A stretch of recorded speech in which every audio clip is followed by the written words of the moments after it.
আসসালামু আলাইকুম সম্মানিত মালয়েশিয়া প্রবাসী ভাই ও বোনেরা। মালয়েশিয়া আজকের খবর। মালয়েশিয়ায় দুর্নীতির দায়ে বাংলাদেশি নিয়োগকর্তাকে 7 দিনের রিমান্ড।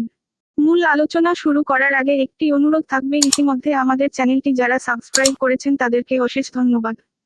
যারা সাবস্ক্রাইব করেনি সাবস্ক্রাইব করে সাথেই থাকুন সবার আগে আপডেট নিউজগুলো পাওয়ার জন্য।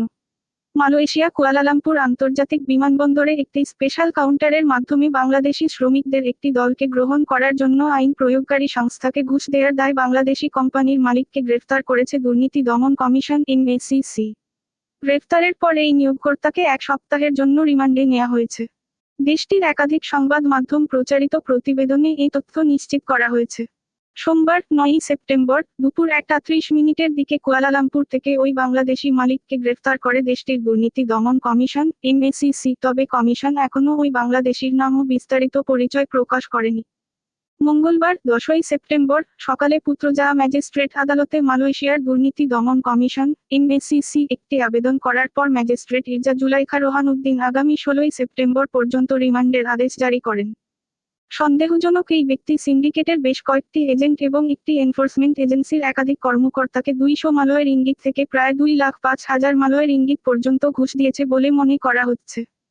মালয়েশিয়া প্রবেশের জন্য বাংলাদেশি একটি শ্রমিক গ্রুপকে ইমিগ্রেশনে যথাযথ চেক না করেই মালয়েশিয়ার বিমান ফটক দিয়ে যাওয়ার সুবিধা করে দেওয়ার জন্য এই অনৈতিক লেনদেন করা হয়েছে। ইমিগ্রেশনে ঘুষ দিয়ে অনৈতিক সুবিধা পেতে ওই বাংলাদেশি মালিক এ কাণ্ড করেছেন বলে প্রাথমিকভাবে নিশ্চিত হয়েছে NACC।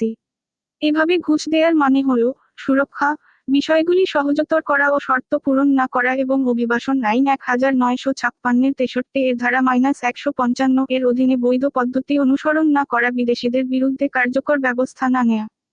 মালয়েশিয়া দুর্নীতি দমন কমিশন (NACC) ইন্টেলিজেন্স ডিভিশনের পরিচালক দাতুক জয়নুল দারুসের সাথে সাংবাদিকেরা যোগাযোগ করলে তিনি বাংলাদেশি নিয়োগকর্তা গ্রেফতারের বিষয়টি নিশ্চিত করে বলেন, মামলাটি বর্তমানে দেশের প্রচলিত আইন -2009 এর 16 ক ও খ ধারায় তদন্ত করে আইনানুগ ব্যবস্থা নেওয়া হচ্ছে।